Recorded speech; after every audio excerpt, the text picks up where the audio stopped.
اعوذ باللہ من الشیطان الرجیم بسم اللہ الرحمن الرحیم وَإِن كُنتُم مَرْضَىٰ اگر تم بیمار ہو، سخت بیماری میں ہو، او علی سفر یا سفر کی حالت میں ہو، او جاء احد منکم یا تم میں سے کوئی شخص آئے من الغائط پست مقام سے یعنی بیت الخلاء سے،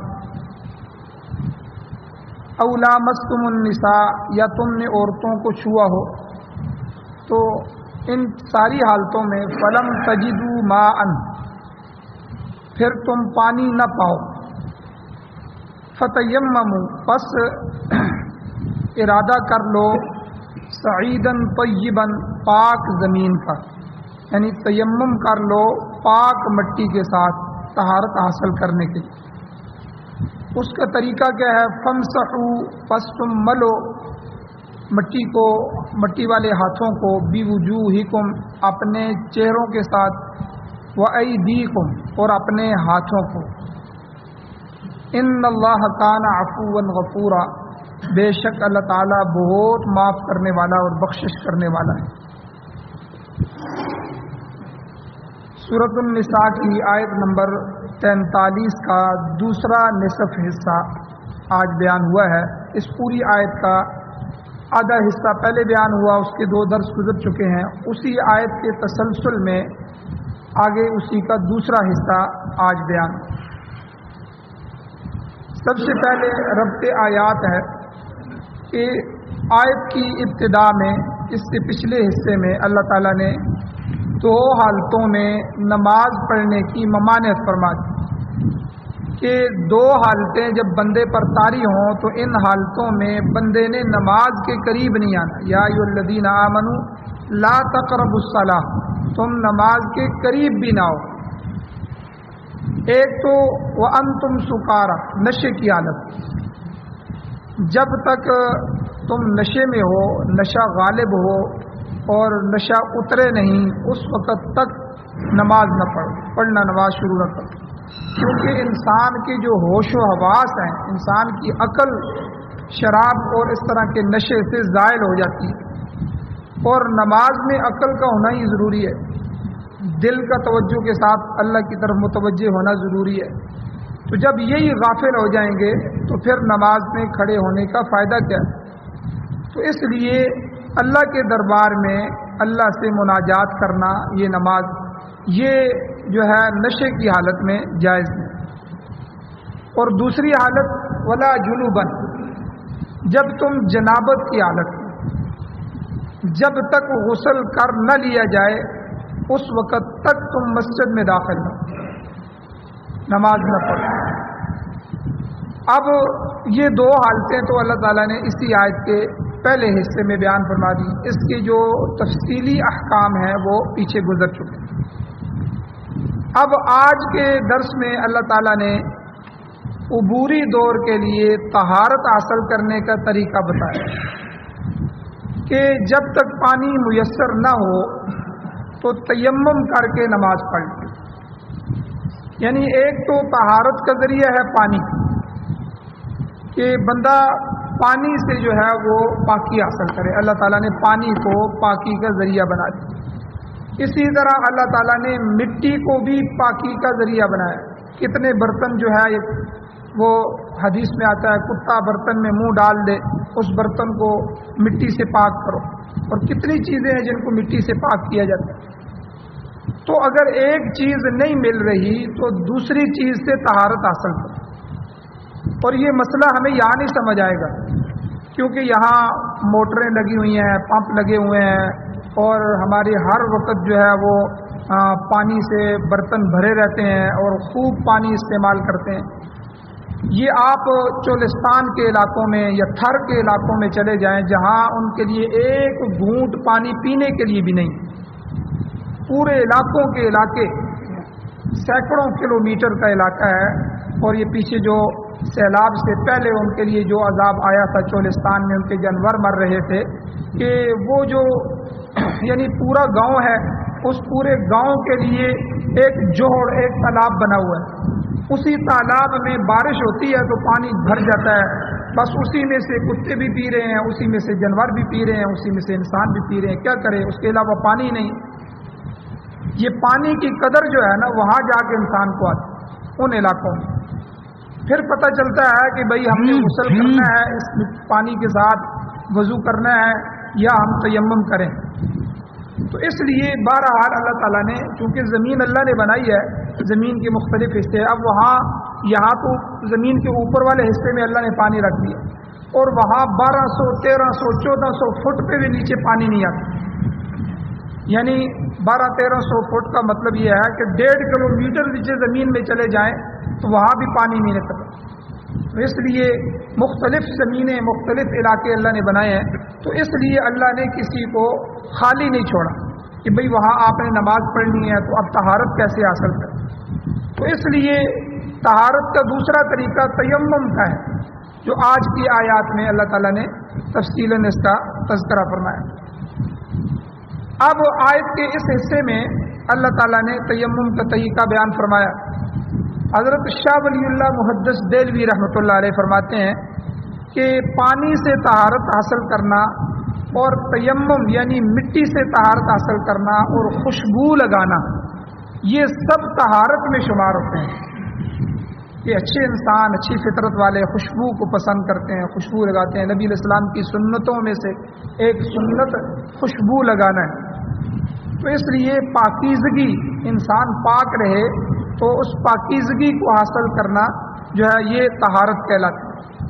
تو بہرحال یہ دونوں طریقے ہیں، پانی سے طہارت حاصل کرنا، مٹی سے طہارت حاصل کرنا۔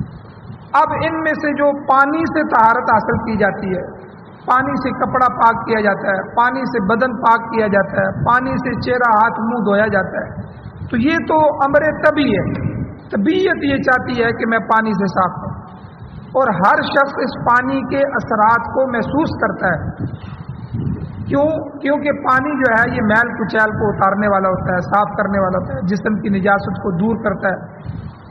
مگر جو مٹی ہے، مٹی سے طہارت ایک پوشیدہ طہارت ہے، تو بظاہر پتہ لگ رہا ہوتا ہے کہ ہم اور جسم میں مٹی لگا رہے ہیں، حالانکہ ہم نے مٹی نہیں لگانی، اس حصے پہ مار کے اس کو اچھی طرح جھاڑ کے جو ہے پھر اس سے ہم نے کرنا ہے، لیکن اللہ تعالیٰ نے اس کے اندر پوشیدہ طہارت رکھ دی، تو تاہم یہ بھی ایک ذریعہ طہارت ہے۔ حضور علیہ الصلوۃ والسلام کے احادیث موجود ہیں، آپ علیہ الصلوۃ والسلام کے ارشاد کے مطابق حضور نے فرمایا کہ تیمم اس امت کی خصوصیات میں سے، یہ آخر الزمان، نبی آخر الزمان صلی اللہ علیہ وسلم کی جو امت ہے، آخری امت، اس سے پہلے کسی امت کو تیمم کی اجازت نہیں تھی، مگر اللہ تعالیٰ نے آخری نبی کی آخری امت کے لیے اسے بھی ذریعہ طہارت بنا دیا، اور حضور علیہ السلام کو اللہ تعالیٰ نے بہت سی خصوصیات عطا فرمائی جو پہلی امتوں سے الگ اللہ نے عطا فرمائی۔ حضور نے ارشاد فرمایا حدیث میں، حضور نے فرمایا کہ جعلت لنا تربتها طہورا، کہ اللہ تعالیٰ نے میرے لیے اس زمین کی تربت کو، مٹی کو طہوراً، پاکی کا ذریعہ بنایا، کہ اگر پانی میسر نہیں ہے، کسی علاقوں میں پانی نہیں ہے، یا کوئی شخص پانی پر قدرت نہ رکھتا ہو، مثلا جس جگہ پر پانی ہے اس جگہ پر دشمن کا قبضہ ہے، یہ اگر جائے گا تو وہاں جان جائے گی، یا پانی ہے ہی نہیں، یا پانی پر اس کی قدرت نہیں، پانی قادر نہیں، تو پھر مٹی کے ساتھ طہارت حاصل، یہ طہارت ضروریہ کہلاتی ہے۔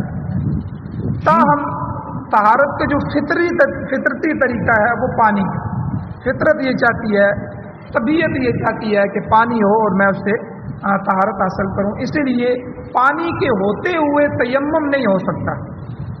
جب پانی موجود ہے اور پانی پر قدرت حاصل ہے تو پانی کے ہی ذریعے وضو اور غسل کیا جائے گا، عام حالت میں وضو کیا جائے گا، اور جب نجاست ہو، جنابت ہو، تو اس حالت میں غسل کیا جائے گا، طہارت اس سے حاصل کی جائے گی۔ لیکن اگر پانی موجود نہیں ہے تو اس کا متبادل اللہ نے رکھ دیا تیمم کو، تو فطرتی ذریعہ پانی ہی ہے۔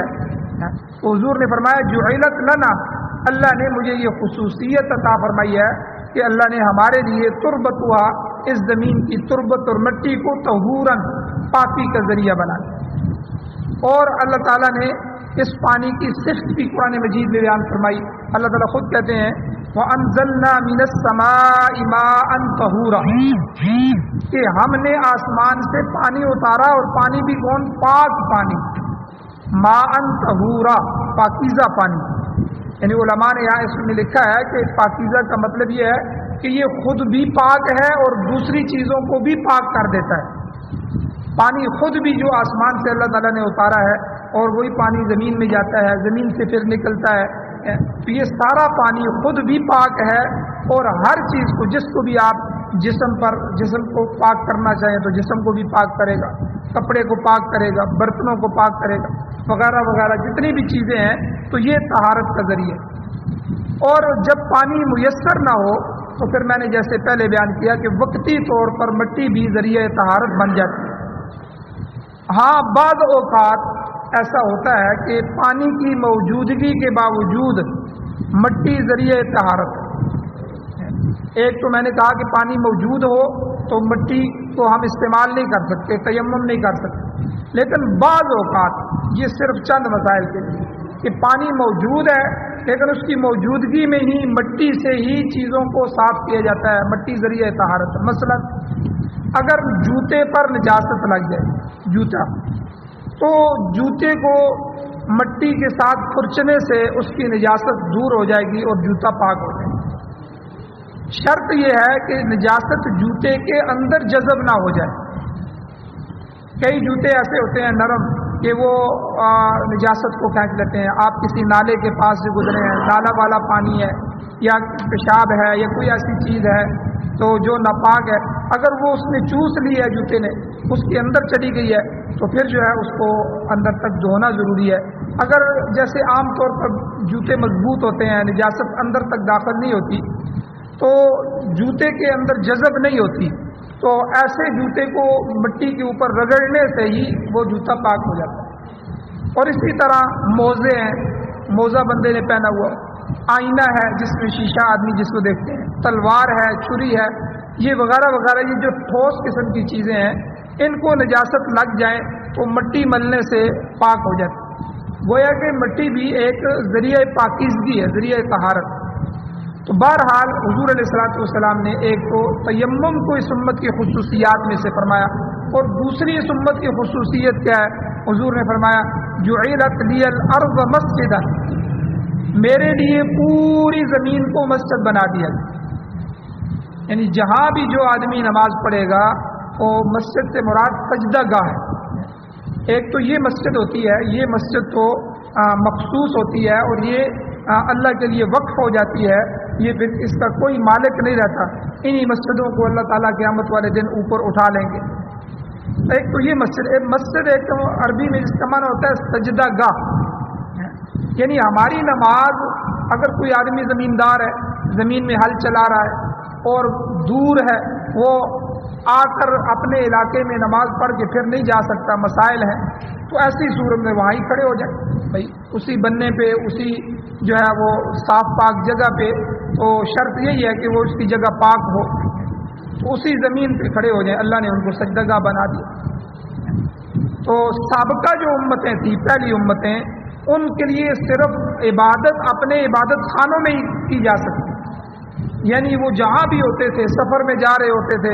اب جو ہے، اب دیکھیں آپ ریل پہ کراچی جا رہے ہیں، سفر ہے، تو ہو سکتا ہے جو ہے وہ دوسرے اسٹیشن کے آتے آتے جو ہے وہ بیچ میں رستہ ہو، نماز کا وقت نکل جائے۔ تو اسی طرح اسٹیشن ہے، اس پہ اتر کے کہیں بھی بندہ نماز پڑھ سکتا ہے۔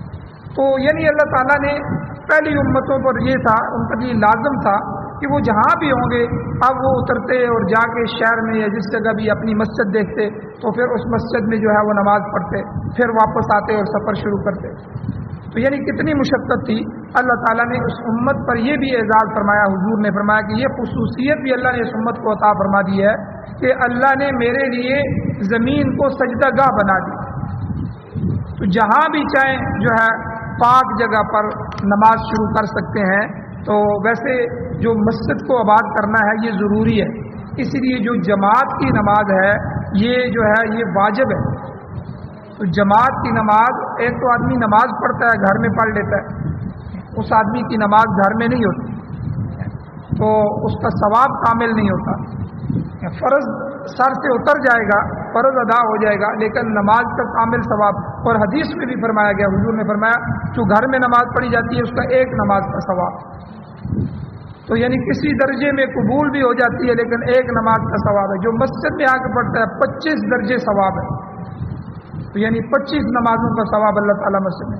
پھر جماعت کو قائم رکھنا، اس طرح اگر ہر بندہ یہ گھر میں نماز پڑھنا شروع کر دے تو مسجد اللہ کا گھر تو غیر آباد ہو جائے گا. تو اس لیے جماعت کی نماز کو ضروری قرار دیا. لیکن جہاں جماعت کی نماز کو سنت موقدہ یا واجب قرار دیا گیا ہے وہاں اللہ تعالیٰ نے گنجائش بھی پیدا فرمائی ہے. اگر آپ مسافر ہیں یا باہر کہیں نکلے ہوئے ہیں یا اس طرح کے معاملات ہیں تو آپ کسی جگہ بھی سجدہ گاہ ہے آپ کے لیے زمین، آپ وہاں نماز پڑھ سکتے ہیں. اب تیمم جو ہے اس کی وجوہات کیا ہیں؟ تیمم کی اس آیت کے حصے میں وہ وجوہات بیان کی جا رہی ہیں جن کے پیدا ہونے پر کوئی شخص تیمم کے ذریعے پاکیزگی حاصل کر سکتا ہے. شرط یہ ہے کہ اسے پانی میسر نہ ہو یا پانی پر قادر نہ ہو. یہ دو شرطیں یاد رکھیں. اس کی قدرت نہیں ہے پانی کو، مثلا کہیں جاتا ہے تو پانی تو مل رہا ہے لیکن وہ پانی قیمتاً مل رہا ہے، پیسوں سے مل رہا ہے، اب یہ اس کو خرید نہیں سکتا. یا اور کوئی بھی ایسے مسائل پیش آ جائیں کہ پانی پر وہ قدرت نہیں پا رہا، تو ایسی حالت میں تیمم کرنے کے بعد وہ نماز پڑھ لے اور مسجد میں چلا جائے گا، اس کو اجازت ہوگی. قرآن پاک کو ہاتھ لگا سکے گا یا کوئی دیگر عبادت انجام دے گا. یہ آدمی پھر سوچتا ہے کہ یار میں نے تیمم کیا ہے، حالانکہ اللہ تعالیٰ نے پانی سے وضو کرنے کا کہا تھا کہ بغیر وضو کے آپ قرآن کو ہاتھ نہیں لگا سکتے، مسجد میں آپ داخل نہیں ہو سکتے، جنبی آدمی جنابت والا. تو تیمم کے ساتھ اگر آپ نے پانی میسر نہیں ہے یا پانی پر قدرت نہیں ہے اور آدمی نے تیمم کر لیا ہے تو یہ ساری چیزیں اس کے لیے جائز ہو گئی ہیں، جس طرح پانی سے وضو یا غسل کرنے سے جائز ہو جاتی. تو یہاں بھی اللہ تعالیٰ نے فرمایا وَإِن كُنتُم مَرْضَىٰ، اگر تم مریض ہو. مرضى مریض کی جمع ہے، یعنی تم میں سے کوئی شخص ایسی بیماری میں مبتلا ہے جس میں پانی کا استعمال بیماری میں اضافہ کر سکتا ہے یا پانی جو ہے وہ ہلاکت کا خطرہ ہے، تو پانی استعمال نہ کرے بلکہ تیمم کر کے نماز ادا کرے. کئی دفعہ جسم میں ایسی بیماری لگ جاتی ہے، ڈاکٹر بھی منع کر دیتے ہیں کہ بھئی آپ نے پانی نہیں استعمال کرنا. تو یا کئی دفعہ ایسا آدمی ہو جاتا ہے کہ وہ پانی استعمال کرے گا تو اس کی جان کو خطرہ ہے، تو یا جو بیماری ہے وہ بیماری بڑھ جانے کا خطرہ ہے. تو ایسی تمام صورتوں میں بھی اجازت ہے کہ وہ پانی سے وضو غسل نہ کرے، پانی استعمال نہ کرے بلکہ تیمم کرے اور تیمم کر کے نماز پڑھے. دوسری صورت اللہ نے بیان فرمائی وَإِن كُنتُم مَرْضَىٰ کے بعد أَوْ عَلَىٰ سَفَرٍ، یا تم سفر میں ہو. بعض اوقات سفر میں پانی میسر نہیں آتا، پانی کا ذخیرہ ختم ہو جاتا ہے اور میلوں دور تک پانی میسر نہیں ہوتا، تو ایسی صورت میں بھی تیمم کیا جا سکتا ہے. مسلم شریف کی روایت ہے، مسلم شریف کی حدیث ہے کہ حضور علیہ الصلوۃ والسلام صحابہ کی ایک جماعت کے ساتھ سفر میں تھے، پانی ختم ہو گیا تو اتنے میں ایک عورت ملی جس کے اونٹ پر پانی لدا ہوا تھا. کہیں دور سے وہ عورتیں لے کے آتی تھی پانی، تو وہ کہیں اپنے دور سے علاقے سے لے کے آئی. تو صحابہ کرام رضی اللہ تعالیٰ عنہ نے اس عورت سے پانی کا مقام پوچھا کہ بھئی یہ پانی کہاں سے لے کے آئی، کدھر سے لے کے آئی. تو اس نے بتایا کہ یہاں قرب و جوار میں پانی کہیں بھی نہیں ہے، تو میں 24 گھنٹے کی مسافت سے پانی لائی، یعنی میں جہاں سے پانی لے کے آئی ہوں مجھے 24 گھنٹے گزر گئے میں وہاں سے لے کے آئی. تو میری پرورش میں یتیم بچے ہیں، میرا خاوند بہت ہو چکا ہے، میرے بچے چھوٹے ہیں جو پانی کے انتظار میں بیٹھے ہوئے ہیں، یہ میں پانی لے کر اس کے لیے جا رہا ہوں. تو ہمیں اللہ کا شکر ادا کرنا چاہیے، اللہ کی کتنی نعمتیں ہمارے اوپر ہیں. آپ ذرا ان علاقوں میں جا کر ایک ہفتہ گزار کے آئیں، آپ کو پتہ چل جائے گا جہاں جو ہے وہ پانی کے لیے ترس جاتے ہیں اور گندا پانی پینے کے لیے مجبور ہے انسان کہ جو پانی جوڑوں میں تالابوں میں کھڑا ہوتا ہے اور مجبوراً جو ہے وہاں اسی سے پانی لے کر وہ پیتے ہیں. تو خیر اس عورت سے جب پوچھا اس نے یہ ساری کیفیت بتائی تو حضور علیہ السلام نے اس کی سواری کو بٹھایا اور صحابہ کو جو ہے حضور نے پانی حاصل کرنے کی اجازت دے دی. یعنی عجیب بات تھی. عورت کہہ رہی ہے کہ میں یتیم بچوں کی پرورش کر رہی ہوں اور اتنے گھنٹوں کی مسافت سے میں پانی لے کے آ رہی ہوں. حضور نے فرمایا بھائی صحابہ کو پانی لے لو. چنانچہ کجاوے کے جو اوپر مشکیزے بندھے ہوئے تھے اونٹ سے، تو مشکیزے کو نچلی طرف سے کھول دیا گیا. مشکیزہ بندھا ہوتا ہے اس کو کھول دیا گیا اور پانی لے لیا گیا. اب حضور نے دعا فرمائی. عورت تھوڑا پریشان ہو گئی. اب عورت سے حضور نے فرمایا کہ ہم نے تیرے پانی میں کوئی کمی نہیں کی. یہ حضور کا معجزہ تھا. حضور نے فرمایا تیرے پانی میں کوئی کمی نہیں کی. اللہ تعالیٰ نے ہمیں یہ پانی اپنی مہربانی سے عطا فرمایا ہے. تیرا کجاوا اسی طرح بھرا ہوا ہے، تو اپنے پانی کو دیکھ. اب اس عورت نے دیکھا تو واقعی جتنے مشکیزیں بھرے تھے وہ اسی طرح بھرے ہوئے. تو یعنی یہ حضور علیہ السلام کی کئی معجزات ہیں جو حدیث میں آتے ہیں. اسی طرح کے ایک معجزہ حضور کا یہ بھی ہے کہ غالباً 1400 سے زیادہ صحابہ اکرام موجود تھے اور پانی ختم ہو گیا. اب وہ صحابہ نے کہا کہ حضور لمبا سفر ہے اور پانی راستے میں نہیں ہے، تو اب ہم کیا کریں گے، پانی ختم ہو رہا ہے. تو حضور نے فرمایا جو پانی آپ کے پاس موجود ہے تھوڑا تھوڑا وہ لے آؤ. اب وہ ایک بالٹی میں ایک برتن میں وہ پانی جمع کر لیا گیا. سینکڑوں صحابہ اکرام. اب انہوں نے وضو کرنا ہے اور وضو کے لیے پانی استعمال کرنا ہے، جو کھانے کے لیے استعمال کرنا ہے، پینے کے لیے استعمال کرنا ہے. پانی کی ضرورت تھی. برتن، مشکیزیں، ہر چیز خالی ہیں. اب حضور علیہ السلام کے معجزہ تھا کہ حضور نے اپنا ہاتھ مبارک اس پانی میں ڈالا تو اللہ نے آپ علیہ السلام کی انگلیوں سے پانی کے چشمے جاری فرمائے.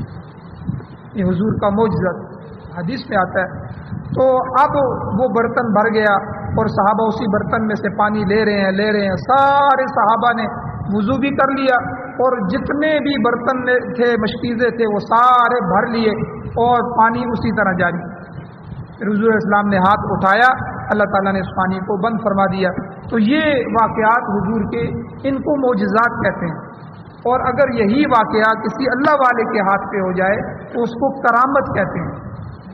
تو یہ معجزات اور کرامات یہ آدمی کے، یہ پیغمبر کے بس کی بات نہیں ہوتی. یہ فعل اور کام اللہ کا ہوتا ہے. لیکن پیغمبر کے ہاتھ پر یا ولی کے ہاتھ پر اس کا اظہار کیا جاتا ہے اس کی عظمت کو بتانے کے لیے. یہ میرا آدمی. اب پیغمبر اللہ کا پیغمبر ہوتا ہے، وہ لوگوں کو آ کر یہی کہتا ہے کہ میں تمہاری طرف رسول بنا کے بھیجا گیا ہوں، اللہ نے مجھے بنایا، میں اللہ کا نمائندہ ہوں. تو اب میری بات سنو، میری بات مانو. تو یہ پیغمبر کا اعلان ہوتا ہے. تو اسی طرح ولی جو ہوتے ہیں، جو صحیح اللہ کے ولی ہوتے ہیں، صحیح اولیاء اللہ ہوتے ہیں، نیک لوگ ہوتے ہیں، مخلوق کو خالق سے ملانے والے ہوتے ہیں. ایک تو وہ درباری لوگ ہوتے ہیں کہ جو بس جن کا ڈھونگ ہوتا ہے وہ ہر وقت مانگنے کے چکر میں اور بس پیسے کے لیے، وہ تو ان کا بزنس بنا ہوا ہے. یہ ان لوگوں کی بات نہیں کرنا. جو صحیح اللہ والے لوگ ہوتے ہیں، جو متبع سنت ہوتے ہیں، یاد رکھیں جو اللہ والا ہوگا وہ متبع سنت ہوگا، سنت کی اتباع کرنے والا ہوگا، ہر چیز میں اللہ کے نبی کے طریقے پر چلنے والا ہوگا، قرآن و سنت کا حامی ہوگا، 5 وقت کا نمازی ہوگا، اللہ کے سامنے اٹھنے والا اور تہجد پڑھنے والا ہوگا. یہ اللہ والے لوگ. تو ایسے اللہ والے لوگوں کے ہاتھوں پر بھی کبھی کبھی کرامات کا اظہار ہو جاتا ہے. تو سب سے پہلے تو اولیاء اللہ میں صحابہ آتے ہیں، کیونکہ صحابہ پیغمبر تو نہیں تھے. صحابہ کے کتنے واقعات آتے ہیں کہ جو ہے بے شمار واقعات کہ جو ان کی کرامات ہیں. تو بہرحال معجزات اور کرامات جو ہوتی ہیں یہ ساری کی ساری جو ہے یہ اللہ کا فعل ہوتا ہے، کرنے والے اللہ ہوتے ہیں. یہ پیغمبر یا ولی کے بس کی بات نہیں ہے، نہ وہ کر سکتا ہے، وہ عاجز لوگ ہیں، انسان ہیں، بندے ہیں. لیکن ان کے ہاتھوں میں کیا جاتا ہے تاکہ ان کی عظمت کا اظہار مخلوق کے سامنے ہو جائے. تو بہرحال یہاں بھی اسی طرح ہوا. حضور علیہ السلام نے سارے صحابہ کو فرمایا بھائی مشکیزوں میں سے پانی نکال لو. انہوں نے پانی نکال لیا. عورت پریشان تھی. اب حضور نے اللہ سے دعا کی تو عورت کو کہا کہ بھئی اپنے مشکیزیں چیک کر لو، تو تیرے کجاوے اسی طرح بھرے ہوئے. باقی جو تو نے یہ کہا ہے کہ میں اتنے مشقت سے. یہ ماں کی ایک بڑی قدر ہے کہ اپنی اولاد کے لیے جب اس کا خامن فوت ہو جائے. اسی لیے اللہ کے نبی نے بھی فرمایا قرآن نے بھی بھئی یتیموں کا خیال رکھا کرو. یتیموں کا کوئی نہیں ہوتا. جب جو آدمی جس کا والد موجود ہو اس کو بچے کو ضرورت ہوتی ہے وہ اپنے والد سے کہتا ہے, وہ جہاں سے بھی لائے قرضہ مانگے وہ اپنے بچوں کی ضرورت پوری کرتے ہیں یا ان کی دیکھ بھال کرتے ہیں. اور عورت عزت کے ساتھ اپنے گھر میں اپنے خاوند کے گھر میں چار دیواری میں محفوظ ہوتی ہے. لیکن جب اس کا خاوند فوت ہوتا ہے تو اس کو دو دھچکے لگتے ہیں. ایک تو وہ خود بیوہ ہو جاتی ہے, بیوگی کی زندگی پہ آ جاتی ہے. دوسرا جو اولاد کی بوجھ ہوتا ہے وہ اولاد کا یتیموں کا بوجھ بھی اس کے سر پہ آ جاتا ہے. تو یہاں بھی حضور نے جب دیکھا کہ اس عورت نے یہ بیان کیا ہے کہ میں تو یتیموں کے لیے یہ لے کے جا رہی ہوں, میرا خاوند فوت ہو چکا ہے, حضور نے صحابہ کو فرمایا کچھ اناج اور کپڑے ہیں. تو صحابہ نے اناج بھی جمع کیا, کپڑے جمع کیے اور حضور علیہ السلام نے اس عورت کو دے دیے کہ جو یہ بھی اللہ نے تمہیں انعام دیا. وہ عورت خوش ہو. تو اس واقعے کا تذکرہ اس نے جا کر اپنے علاقے میں کیا کہ بھئی ایسے لوگ مجھے راستے میں ملے, میرا پانی بھی استعمال کیا ہے, ٹھیک ہے, اور مشکیزوں سے نکال بھی لیا ہے, تو پھر بھی مشکیزیں بھرے ہوئے تھے, ایسے اللہ والے لوگ مجھے ملے. تو اس نے جا کر یہی بتایا اور میری انہوں نے یہ خدمت کی ہے. تو اب حضور علیہ السلام جب وہاں پہنچے تو اللہ تعالیٰ نے وہاں کے تمام لوگوں کو بھی ایمان کی دولت نصیب فرمائی, وہ علاقہ مسلمان ہو گیا. تو بہرحال یہ ایک معجزہ تھا جو ظہور پذیر ہوا. کہنے کا مقصد یہ ہے کہ بعض اوقات انسان ایسی جگہ سفر کرتا ہے جہاں دور تک پانی میسر نہیں ہوتا. ریگستان, آپ ریگستانوں میں چلے جائیں تو 200 کلومیٹر ریگستانوں کے سفر ہیں. یہ تو ہمارے علاقے نہیں ہے نا, ہمیں اس کا احساس نہیں ہے, ورنہ یہ بلوچستان اور ان کے ساتھ ساتھ دوسرے جو ساحلی علاقے ہیں پاکستان کے یا ہر ملک میں ہوتے ہیں, تو جو ریگستانی علاقوں کے لوگ رہ رہے ہوتے ہیں, پہاڑی علاقوں کے جو لوگ رہ رہے ہوتے ہیں, تو وہاں ہر جگہ پانی موجود نہیں ہوتا. تو ایسی صورت میں اللہ تعالیٰ نے پاک مٹی سے تیمم کی اجازت دے دی. اور یہ تو 2 وجہ ہو گئی. ایک وہ ان کن تم مرضا, اگر تم مریض ہو, بیمار ہو, جان کو خطرہ ہو, پانی استعمال نہیں کرتے, پانی سے روک دیا گیا ہو. دوسرا او اعلیٰ سفر, یا ایسے سفر میں ہو کہ جس سفر میں تمہیں پانی میسر ہی نہ آ رہا ہو, اس کی تفصیل. اور تیسری وجہ اللہ تعالیٰ نے فرمایا او جاء احد منکم من الغائط, یا تم میں سے کوئی پست مقام سے ہو کر آیا ہو. غائط پست اور نچلی جگہ کو کہتے ہیں. مراد جائے قضائے حاجت ہے. آپ اپنی حاجت کو پیشاب پخانے کے لیے جہاں, کیونکہ عام طور پر انسان قضائے حاجت کے لیے پست جگہ کی اوٹ لیتے ہیں.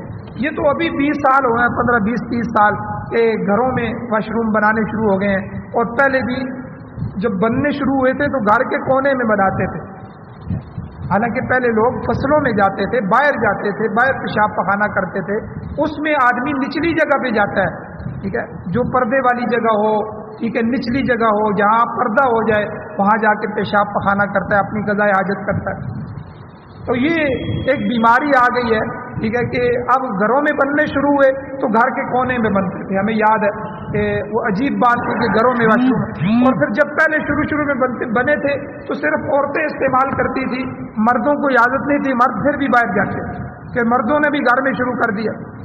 تو پھر اب تو اللہ معاف کرے, اب تو اٹیچ بات ہو گیا, اب تو کمرے کے ساتھ ہو گیا. جو شیطان اور جن واش روموں میں ہوتے ہیں وہ سارے کے سارے کمرے کے اندر گھس آئے.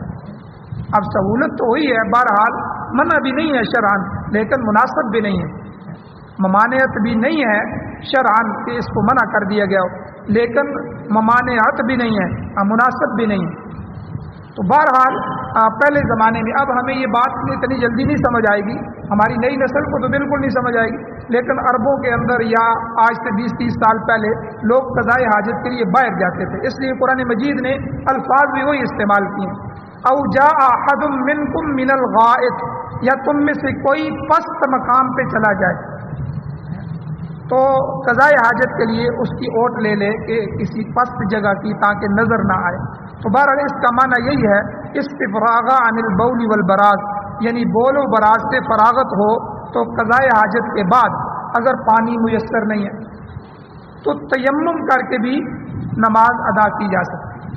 اچھا, پہلے جب مرد باہر جاتے تھے تو باہر فصلوں میں پانی تو نہیں ہوتا تھا, تو بعض تو کہیں لے کے جاتے تھے, تو عموماً لے کے نہیں جاتے تھے، تو مٹی کے جو ڈیلے ہیں تو اللہ تعالیٰ نے مٹی کے ڈیلوں کو بھی پاکی کا ذریعہ بنا دیا۔